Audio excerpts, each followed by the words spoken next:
Everyone, back for a video here, and today we are making a tier list. While everyone else is trying to make a tier list for every character, how good they are at the meta, yada yada yada, all that stuff, we are making a fun little tier list for ourselves. Today, I'm going to rank every single patch for Wuthering Waves, from 1.0 all the way to 2.5. That's right. And how we're going to rank them is by everything. The story that came out with them, if there was a story, the characters, the new maps, the quality of life changes, if I can remember them I guess, and all of those things. And we're going to rank them in these 5 tiers. At the top we have Peak, which they were the best patches of the game. Then we have Great, Solid, Boring but alright, Never talk about this, which if there is a patch in this tier, that means it was ass. Yeah, there is no other way to say it. So without further ado, let's get right into the video. So we're starting with the beginning of it all, 1.0 Wuthering Waves. Now, there's a lot of controversy with this patch. The game just came out and there was a lot of issues and, well, a lot of other things that you all know. There wasn't a lot of characters, there wasn't anything special about the first region, like, let's be honest. It was boring, at least to me. But still, I think this patch was solid. The story was good, it wasn't anything special, but at the same time, the beginning of the story was really bad. At the same time, like before you get to Scar, the story was just not great. Yang Yang's voice was bad, the story was confusing and too long, especially with those whole thing with tokens and Jin C. So yeah, the story wasn't great until you get to Scar, and then after you get to Scar, it finally becomes interesting with the whole ships and Shepherd, I think, if I remember, and all of those stuff. But after you meet Camellia, the story really gets interesting and you're hooked on, basically. It's nothing special if you compare it to like the new story and like Renesita and all of those, and especially Septimon. But for when this patch came out, it was a solid patch with all those little problems as well, and they did compensate a lot. Let's not forget about that. They gave out a free 5-star just for apologizing to the players, and so you could pick any 5-star that you wanted. And since they saw that the patch was a bit dry in the middle of it, they decided to make Yilin come a bit sooner, I think 1 week sooner if I remember. So yeah, these things were solid, and the characters, well, Jian, I don't really like Jian, to be honest. I think his playstyle is boring, but it does look cool, and his story was, well, interesting until we got to the end, and for some reason he talked about his seed, which I don't remember why. And Yilin, which, oh my god, Yilin, when she came out, it was great. Her ultimate was amazing and all of that. And she was one of the reasons that I played this game, not gonna lie. So yeah, I'm going to put 1.0 at the solid tier. For some people, it could be boring, I know it, but for me, there was a lot of experience in this patch. So now let's get to the next patch, which was 1.1, the Mount Firmament patch. This patch was, well, this patch had a lot of improvements compared to 1.0. A new region that was finally a bit interesting. The story improved a lot, especially with Jin C, the stuff with Jue and all of that. And exploring the new map was improved a bit. You didn't just have to use Marina and Inferno Rider to go around. There was this little jump pad that you could go onto it, and then like it would shoot you through a direction and you could get to some parts of the map easier. But one annoying thing about this map is that there was a lot of underground parts in it, and it's really annoying to go and explore those parts, to be honest. And it was really annoying, but it wasn't that bad, to be honest. The new characters were also good, especially Jin C. She basically power creeped the hell out of everyone, and she's still one of the best characters. So, and also the animations, oh my god, when this character came out, the dragon was so cool to see, especially like the animation for her skill. People actually thought that she has 2 ultimates, but no, her skill was just so good looking that people thought it was an ultimate. And Changli, well, Changli, let's be honest, when she came out, she wasn't great. She was the worst 5-star out of every limited character that came out until she came out. And the reason was her playstyle was really weird. Quick swap wasn't a thing back then, like there wasn't a lot of characters that you could quick swap, and also people really didn't know how to quick swap yet. And her outro skill was made to support another character, but she had no one to support. So yeah, Changli was a bit of a letdown when she came out, but after a while, she finally became good. So this patch goes into great. So yeah, 1.1 was a great patch. And now we get to 1.2. For those who experienced this patch, I have to say thank you for your sacrifice, soldier. This patch was so bad. For those who don't play it, let me explain why this patch was the worst patch of Wuthering Waves. First off, there was no new main story, which is understandable. It was 1.2 and there were 2 other patches before it with a lot of story, so they probably needed to add a filler patch so they can work on the next patches. But since there was no new story, they decided to add an event that was supposed to be like the story that you just play it and experience the story and the event and then wait until the next patch comes out. But the event was so bad. The story of the event was actually Zhang Liao's story, which was interesting, but at the same time, the whole event was just a management minigame, which I don't hate this type of minigames. They're fun, but it was so boring and it was so long. Like all you were trying to do was just upgrade your things, talking to chibis, and the worst part about it is like you had to play like I think 4 hours to beat it all and get all the rewards, and no one actually wanted to play this event. No one. The only reason that you played this event, besides the extra asteroids obviously, was because of the free Zhang Liao. So yeah, in this patch they decided to give out a free Zhang Liao, but they locked that Zhang Liao behind the event. So you had to play the event to a point until you get finally Zhang Liao, which, oh my god, for me that was the only reason that I played that event, alright? But I just don't want to even remember that event. But now that we talk about the monstrosity of this patch, what about the characters? Well, the first character was Zeji, and I'm gonna be honest, I think she's one of the most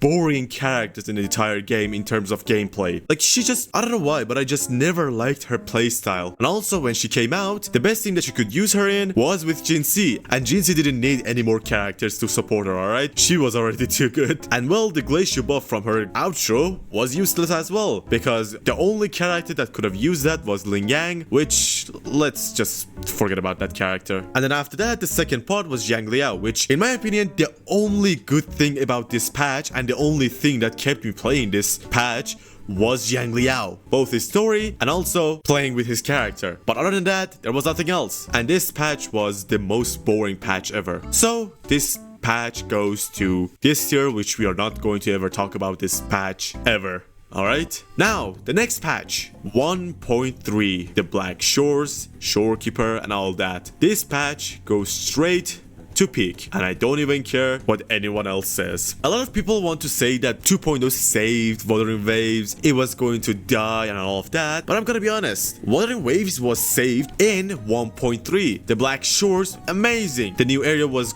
great, it had a lot of unique things, the story was also great, especially Shorekeeper. Her story was amazing, and the fact that they almost bamboozled everyone, that she's going to die but then you have to save her and all of that. I know it's really cliche in gacha games to like not really kill any characters and you're just going to save them, but still the way that they did it in this story was at least enjoyable. And also the new Echo, which was the fallacy of no return, and the new boss was also amazing. So the story was amazing, the map was amazing, and the character, oh my god. Yes, they didn't release 2 characters in this patch, it was only Shorekeeper and I think a rerun of Jian or Yelin or both, if I remember. I think it was just Jian, yeah. So even though it was only Shorekeeper, that was more than enough. Shorekeeper still is the best character in the entire game, and she's the definition of a must-pull character because her buffs are still good, and there's still no healer that's better compared to Shorekeeper, which is still wild to me. Like they haven't power creeped this character, and also it makes me real happy because I like this character so much. Her playstyle is also good, her animations, and the fact that she can do a bit of damage with her intro skill as well is really unique. So with all of this combined, it's going to make this patch a peak patch. The next patch is 1.4, which was the patch that Camellia was released. 1.4 was an interesting patch, to say the least. There wasn't a new story or like main story. Instead, it was an event kind of like 1.2. The difference was this time the event was interesting. It was basically Depths of Elusive Realms, but an enhanced version of it. And it was good. It was enjoyable. The story was interesting, which if I remember, basically one of the two guys that helped you with the Depths of Elusive Realm went rogue and tried to like basically make everyone's dream come true, or like in this realm you could see your dreams, if I remember. I don't know what it was, but he basically wanted to do that, and well, there was something wrong with it. I think the dream stuff was shooting out because there was so much of it, and like there were like trains everywhere, so yeah, we had to stop it. But basically the story was good and the event was enjoyable. Camellia also came out in this patch, which she was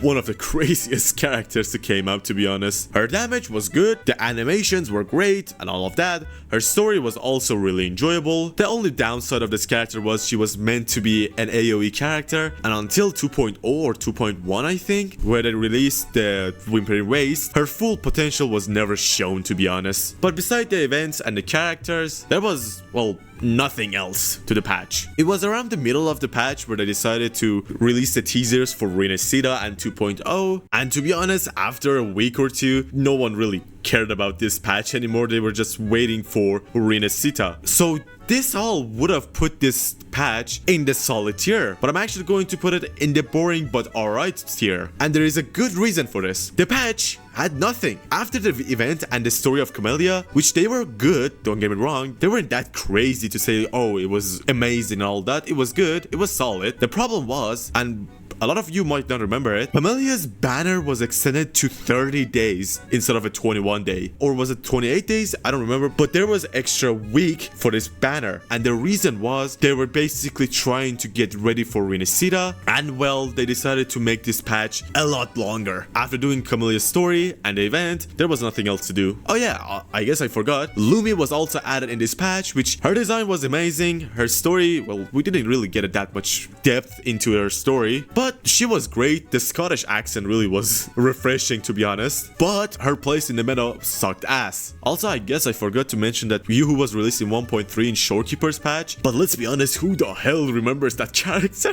I guess Rexland does. But anyway, let's go to the next patch, which, well, do I even need to say anything? Yes, this is peak, and also it's better than Shorekeeper's patch. 2.0, well, even though I don't like to say that it saved Wuthering Waves, I'm not going to sit here and pretend that Wuthering Waves wouldn't be in this place if it wasn't for 2.0 and how good it was. So let's talk about the story first. The presentation, amazing. Zani, amazing. The accent, amazing. Carlotta, amazing. I can't even like say everything that was good with the story. Carlotta was really good. She was our first 5-star pistol character, and she did not disappoint at all. Her playstyle is a bit brain dead, but she looks amazing and it's fun to play with her. And I think her trailer is still the #1 viewed trailer in the entire Wuthering Waves YouTube. Rochia was good too. She wasn't as exciting compared to Carlotta, but she was still a good character and interesting character. And her playstyle and the fact that she said Mamma Mia in her dialogue for some reason that I still don't know, she was a good character as well. And she was a great support for Camellia as well, even though Camellia really didn't need that much support because of Sanhua, but it doesn't matter. The story was great, the characters were great, and the map, finally. There is some colors in a map, goddammit. Like the visual aspects of the map was amazing. The flying, which changed the entire exploration of the game, was amazing as well. Like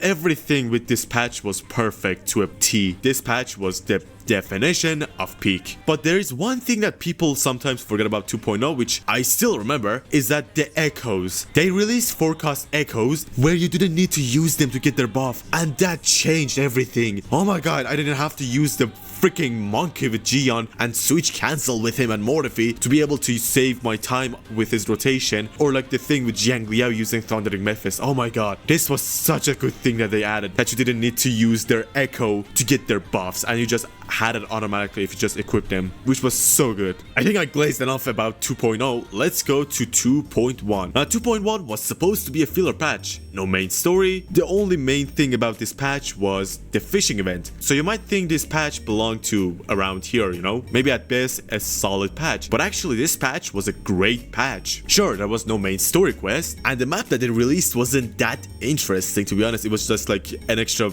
part to Rinasida, but the event. And oh boy, that event was great. Basically, they took an entire game idea and made it into an event where you had to go fish, you had to manage your inventory with the fishes, and the more fish that you got, you could have upgraded your boat, your characters, and all of that, which made this event really enjoyable. I have 2 accounts with Wuthering Waves, and in both of them, even though it took a bit of time to complete them, I still enjoyed it because of the mini games, the new fishes that you were getting, and all of that. The story was also good. It wasn't anything crazy, but it was still funny and interesting. And yeah, overall the story, or like the side story I guess, and also the event was great. What about the characters? Phoebe was the first character that can actually use Spectral Frazzle to the fullest, and well, the damage that she did, even with only Spectral Rover, was insane. And if you got Phoebe and then you wanted to pull for Zani later on, well, they would just destroy every type of content in the game. And not only that, after Phoebe, it was Brand. Now Brand, not only his playstyle was good, he also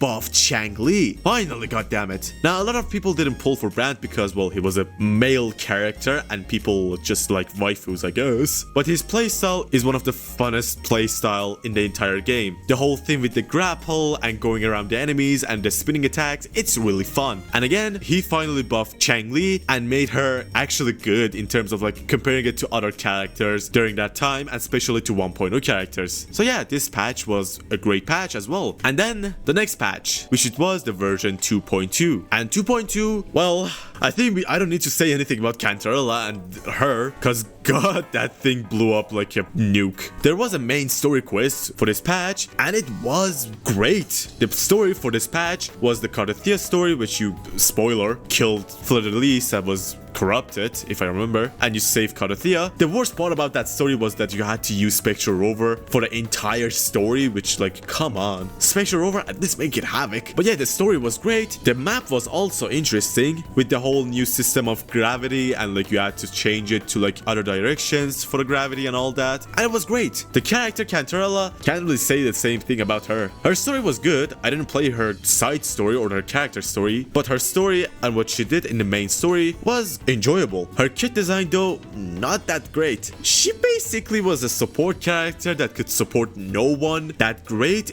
besides, I guess, Jinxie. I prefer using Cantarella with Jinxie instead of Zeji, to be honest, but other than that, she had no one to support until Forlova came out 3 patches later, which, yeah, it's a long time. So her place in the meta was just kind of weird. The damage was good, but just she had no one to support. So yeah, this patch goes into the great tier list. And now we get to 2.3, which they released Zani and Shikona. This patch was supposed to be a filler patch, no new main story quest, and not a huge map expansion. There was a new map added, which was the underground part for Zani's story quest, but other than that, there was nothing else. And I didn't do Shikona's story quest as well, but from what I've heard, the story was good. Zania as a character was, well, there was a lot of controversy with her Spectral Frazzle stuff and she needing Phoebe and all that. So yeah, it really wasn't great in that part, but her gameplay was insane. And I really enjoyed her parrying system with her skill and all that. And the damage that she did was insane. And she's still one of the best damage dealer in the entire game, which is great to see. And then Shikona, well, Shikona was useless. I'm sorry. Shikona was air erosion support. But who was using air erosion at that point? Air Rover. I'm sorry. I tried using Air Rover as a main DPS. He sucks. Alright? And using Shikona to apply Spectral Frazzle is just not that fun, to be honest. So yeah, the second part was boring, and like,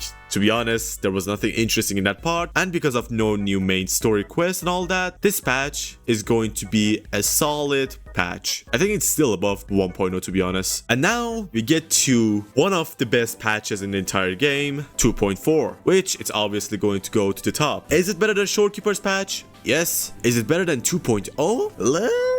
I don't know, actually. Is it? They're really close, but I think because of how much of a difference was with 1.4 and 2.0, I think 2.0 is going to be better. But let's talk about 2.4. 2.4 was, well, the Septimon patch, which was insane. The new map, amazing. The new graphical changes, amazing. Cardathia, oh my god, amazing. The story, best part about this patch is the story. First off, they made it 2 parts, which I really prefer that compared to like the traditional like 4-hour story when the patch drops. I would rather they split it to 2 parts of 2 hours, to be honest. And Caudathea's story was amazing, although it didn't really focus on Caudathea too much. It was mainly on Lupa, but Lupa's story was amazing. So yeah, besides the story and the map, let's talk about the characters. Caudathea, well, we all know how everyone's reaction was when her animation dropped, and I still believe that Caudathea's ultimate is the best ultimate in the entire game. Not just because of the animation, but also the sound, the builds that you hear in her ultimate.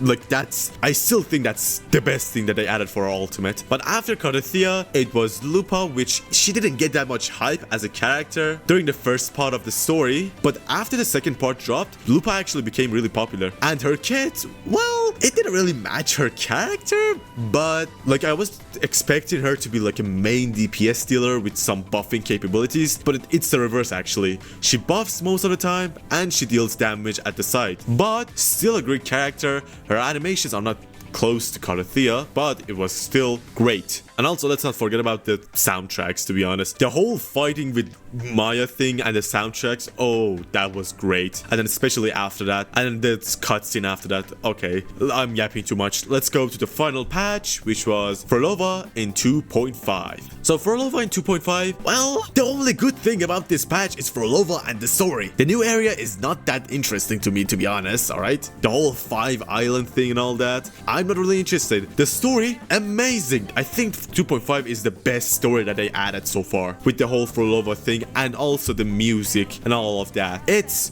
great. The story was great. Frolova was great. Her character is great, which I'm going to talk about later. But there's a problem with this patch. After a week of playing this patch, you're done. Now you have to wait 4 weeks for the next patch, which is 2.6, which is going to be insane, but there's nothing else. The main event for this patch is ass. I think it's actually worse than the 1.2 event, because at least with 1.2 you were getting a free Jiangliao, but with this, oh god, it's so long, it's so unnecessary, and also the rewards, it's just extra asteroid and extra resources. After that, nothing. So yeah, that's also bad, and the lack of content as well, but I don't think it's going to automatically make it a boring patch, because again, the story and the character was insane. Frolova's kit was really interesting, and the best part about her kit is that she is so versatile. You can use her in a lot of teams. You can use her in a Mono Havoc team, you can use her with Jiyeon, with Phoebe, with Jin C and Cantarella. For some reason, I actually made a video about that if you are interested, but basically you can use that team for some reason and it works really well.